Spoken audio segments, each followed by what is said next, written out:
그리스도를 보내시겠다고 약속하셨습니다. 우리의 인생 또한도 마찬가지여야 합니다. 우리의 삶이, 인생이 무너지려 할 때 그때 다른 응답을 받는 것이 아니라 예수 그리스도께서 내 영혼 속에 등장하는, 내 인생에 등장하는 그 응답을 받으시길 바랍니다. 이새의 줄기에서 한 싹이 나서 그 뿌리에서 한 가지가 나서 결실한다 말씀하셨습니다. 즉 이새의 족보 속에 예수 그리스도께서 이 땅에 오셔서 그분이 오시면 그 위에 여호와의 영, 곧 지혜와 총명의 영이, 오략과 권세의 영이, 지식과 여호와를 경외하는 영이 그 예수 그리스도에게 강림하신다고 말씀하셨습니다. 그래서 그 영이 강림하여서 무엇하냐? 하나님을 만나는 참 지혜를 우리에게 주시는 참 선지자가 되어주십니다. 모략과 권세의 영이 충만히 임해서 더 이상 흑암에게 속지 않고 하나님 나라를 이룰 수 있는 모략과 흑암의 권세를 무너뜨리게 할 수 있는 권세를 우리에게 주실 수 있는 참 왕으로 오신다는 것입니다. 또 지식과 여호와를 경외하는 영이 강림하여서 우리도 모르게 세상을 경외하고 사람을 경외하고 경제를 경외하고 성공을 경외할 수밖에 없는 우리에게 참 경외가 어디에 있어야 하는지, 진짜 경외할 대상이 누구이신지 그것을 가르쳐 주시는 참 제사장으로 오신다는 것입니다. 그 예수 그리스도께서 이미 2000년 전에 오셨고 지금 내게 오셔야 합니다. 지금 나에게 그리스도께서 등장하시는 것이 최고의 응답입니다. 그리스도께서 내 안에 역사하실 때 그 예수 그리스도께서는 여호와를 경외함으로 즐거움을 삼을 것입니다. 딴 때 즐거운 것이 아니라 그리스도께서는 하나님과 함께하는 게 가장 즐거우신 분이십니다. 하나님의 말씀을 듣고 그 말씀대로 행하고 그 말씀을 전하는 것이 그리스도에게는 가장 즐거운 일이셨습니다. 그분이 우리와 함께 하시기에 우리 또한도 하나님의 형상이 회복되는 것입니다. 그리스도께서 먼저 하나님의 형상이시니까요. 그래서 고린도후서 4장 4, 5절에 보면 그리스도는 곧 하나님의 형상이니 그분이 우리 안에 등장하실 때, 내 영혼 속에 그리스도께서 등장하실 때 우리의 창조 원리가 회복되는 것입니다. 내가 그걸 믿어야지가 아니라요, 그게 따라오는 것입니다. 어찌 감히 인간이 하나님의 말씀을 깨달을 수가 있고 그것을 믿을 수 있겠습니까? 하나님의 형상이 회복될 때 믿어지고 깨달아지는 것입니다. 그래서 하나님, 정말로 여호와의 영이 강림한 그 예수 그리스도께서 내 안에 역사해 주시옵소서. 그러면 나도 모르게 하나님께 예배하는 그 시간이 즐겁고 하나님의 말씀이 생각날 때 즐겁고, 하나님께 기도할 때 즐겁고, 이 하나님을 또 나의 입술을 통해 말할 때 즐거운 그 인생으로 인도해 가십니다. 또 우리가 함께 하시는 그리스도께서는 눈에 보이는 대로 심판하지 아니하며 그의 귀에 들리는 대로 판단하지 아니한다 말씀하셨습니다. 그래서 아무리 눈에 보이는 죄수라도,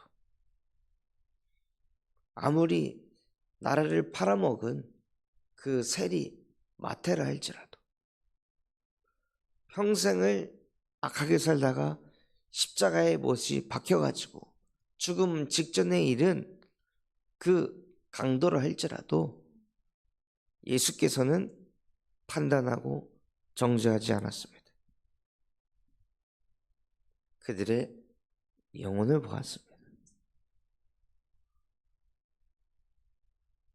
그래서 그리스도께서 우리와 함께 하셔야 눈에 보이는 대로 심판하지 않고 귀에 들리는 대로 판단하지 않는 것입니다.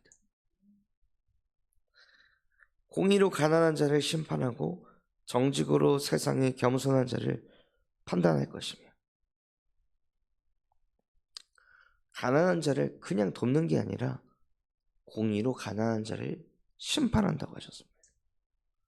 가난한 자에게 무조건 복지를 줘가지고 돕고 구제하는 것이 아니라 공의를 가지고 그리스도께서는 심판한다고 하셨습니다. 세상에 겸손한 자를 야 어찌 저렇게 사람이 겸손한가가 아니라 그 겉은 겸손하지만 진짜 그 중심이 겸손한지 판단한다 하셨습니다.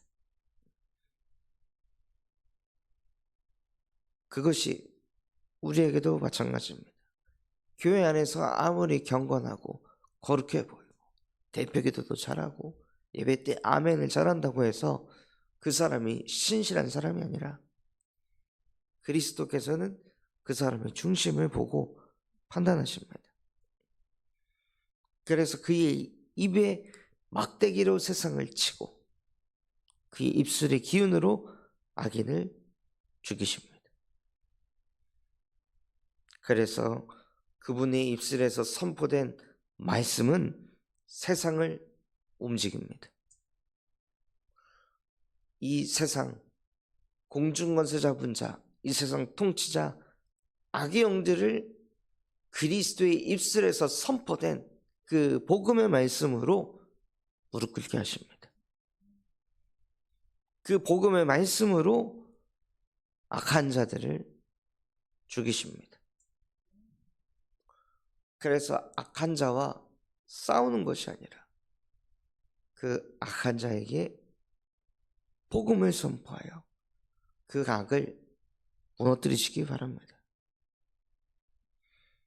또 당신께서는 공의로 그의 허리띠를, 성실로 그 몸의 띠를 삼으리라.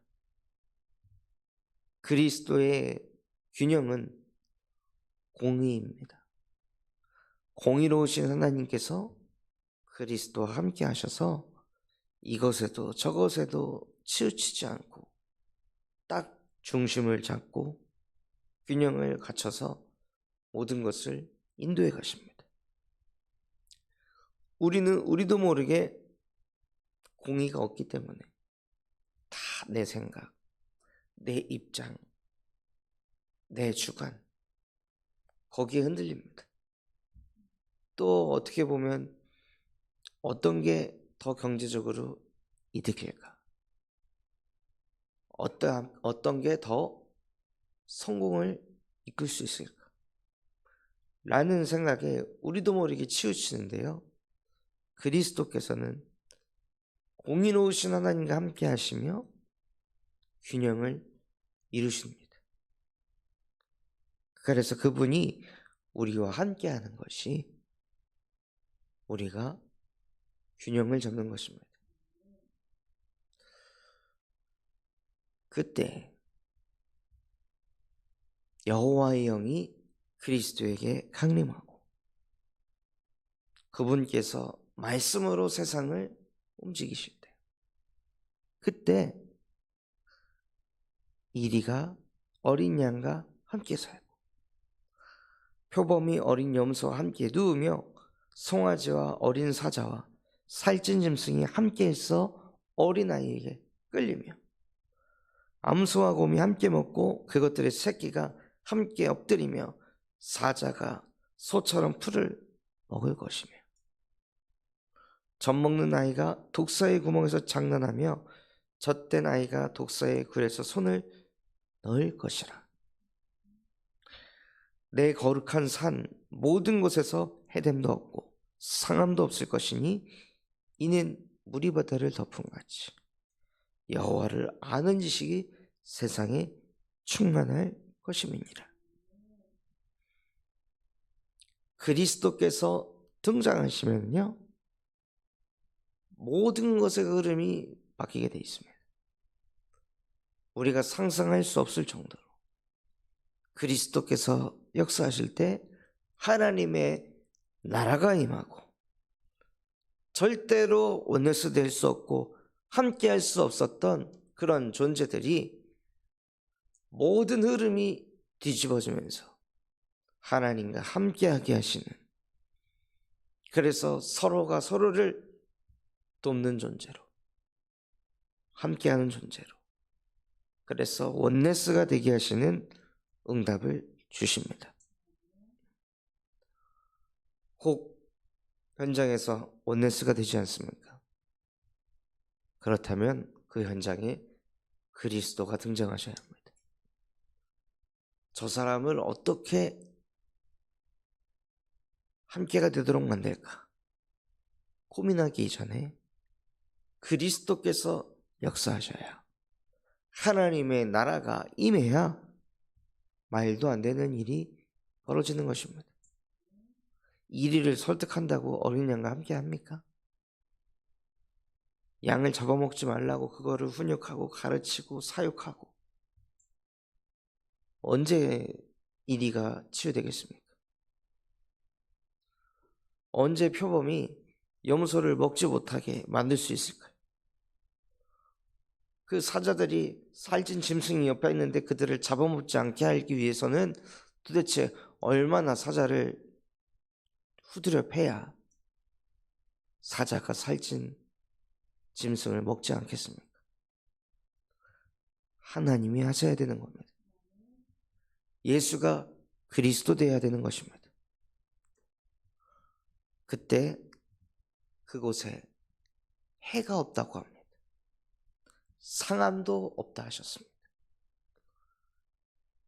우리가 생각하는 상처 없는 인생, 상처 안 받는 인생, 그러한 곳이 하나님의 나라입니다. 왜 가능하냐? 물이 바다를 덮은 같이 여호와를 아는 지식이 세상에 충만해지니까요. 그러니 원래 창조 원리대로 돌아가는 것입니다. 하나님이 에덴 동산을 창조하셨을 때 모든 동물들은 채소를 먹을 것이다 하고 하나님께서 육식이라는 게 없게 하셨습니다. 그래서 서로가 서로를 죽이는 일은 존재하지 않았던 곳입니다. 그곳이 하나님의 나라입니다. 그 누구도 상처받지 않고 그 누구도 상처 주지 않는 그곳, 하나님의 나라.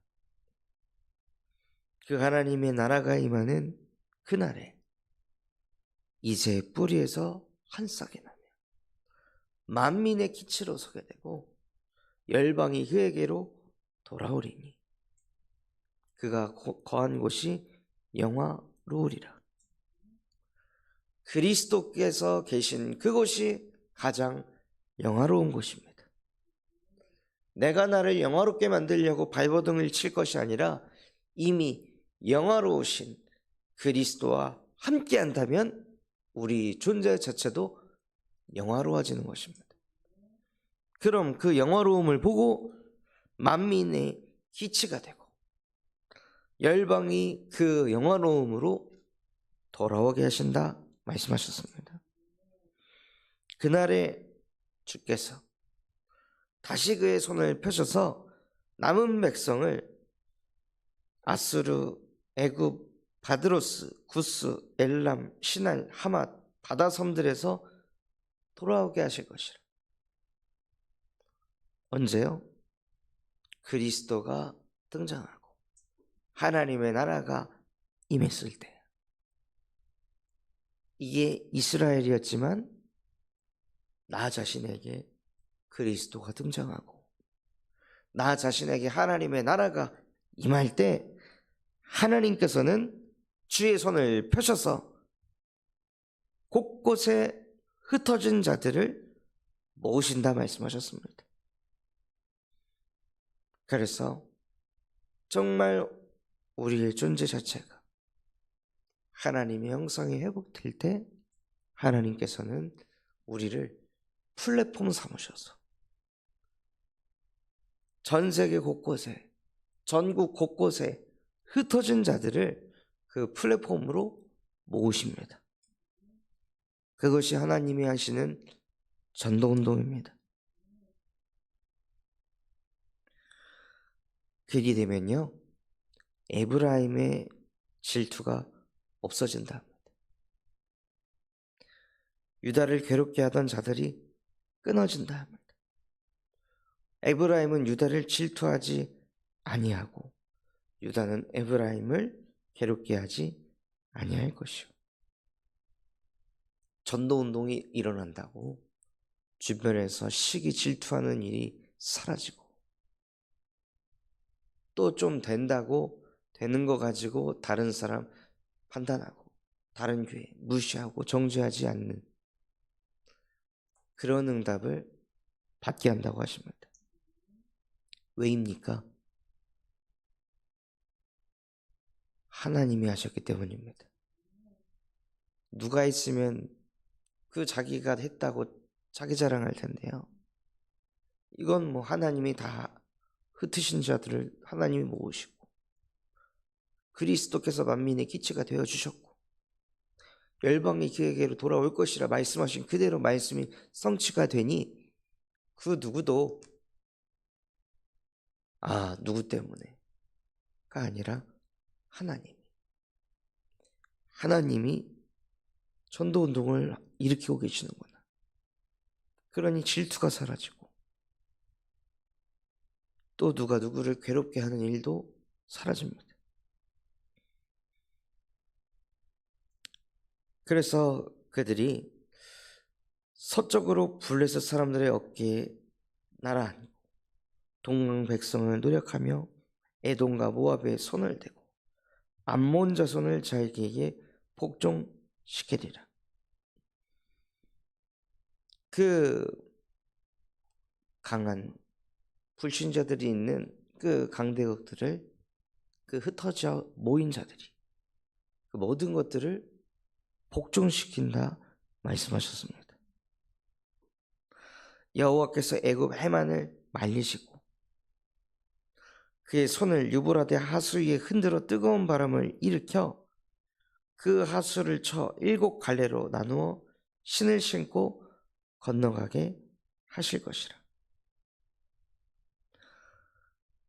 여호와께서요 그 애굽에서 빠져나올 수 있도록 해만을 말리셔서 유브라데 하수 위에 뜨거운 바람을 일으켜서 그 하수를 가르셔서 그곳에 신을 신고 건너가게 하실 것이라. 절대 불가능한 일들을 하나님께서 절대 가능하게 만들어 가십니다. 그래서 남아있는 백성 아수르의 남은 자들을 위하여 큰 길이 있게 하실 것이다. 이스라엘 백성들이 홍해를 갈라 나온 것처럼 요단을 가르고 나온 것처럼 큰 길이 있게 하셔서 이스라엘이 애굽 땅에서 나오던 날과 같게 하시리라. 즉 우리에게 출흑암의 역사를, 출애굽이 아니라요, 출흑암을 시키시는 것입니다. 더 이상 흑암에게 사로잡혀서 무죄한 인생 살지 않게, 더 이상 흑암에 사로잡혀서 다른 것을 경외하지 않게, 더 이상 흑암에 사로잡혀서 하나님의 형상을 잃어버리지 않게 우리에게 그리스도를 보내셔서 큰 길을 내어주셔서 하나님의 나라가 임하고 모든 흑암을 복종시켜서 만민의 기치가 되고 열방이 돌아올 수밖에 없는 플랫폼으로 저와 여러분을 그 응답받는 남은 자로 축복하셨습니다. 그래서 우리의 응답은 한 가지입니다. 예수 그리스도가 내 안에 역사해 주시옵소서. 십자가의 보혈의 능력이 오늘도 하나님 부디 나의 능력이 되게 하옵소서. 그래서 정말로 내 인생 출흑암을 하는, 그래서 내 인생뿐만이 아니라 흑암에 갇혀있지만 출흑암을 하지 못해서 무너져가고 있는 또 다른 흩어진 남은 자들에게 만민의 기치가 돼서 그들을 능하신 여호와께로 돌아오게 하는 플랫폼이 되시기를 예수 그리스도의 이름으로 축원합니다. 붙잡은 말씀 가지고 합심해서 기도하겠습니다. 하나님, 정말로 이스라엘 나라에, 그 유다 땅에 그리스도께서 등장하셔서 하나님의 나라가 임하고 흩어져 있던 많은 남은 자들이 돌아오게 하신 것과 같이 내 안에 오늘 그리스도께서 등장하시는 은혜를 허락하여 주시옵소서. 그래서 더 이상 내가 상처를 받는 일도, 상처를 주는 일도 없는, 가는 곳곳마다 원네스를 이루는 하나님의 나라가 임하게 하시고 수많은 남은 자들을, 흩어진 자들을 돌아오게 하는 플랫폼 되게 하옵소서. 근산 참소망교회가 금토일 시대를 열고 세 가지 뜰이 세워지게 하시며 청년 전도 운동이 일어나고 8번째 렘넌트를 세우는 렘넌트 시스템과 성경적 다락방 전도 운동이 일어나게 하옵소서. 바티전 선교원을 축복하사 이들의 사역이 바알에게 무릎 꿇지 않는 7천 전문 지도자를 세우는 미래의 사역이 되게 하여 주시옵시고, 호프 동아리를 통해 마약 중독 예방 학교가 세워지게 하사 전문인과 제자를 세워 정말로 전도운동을 일으키는 플랫폼 되게 하옵소서. 여러분 마음과 중심을 담아 합심해서 기도하겠습니다.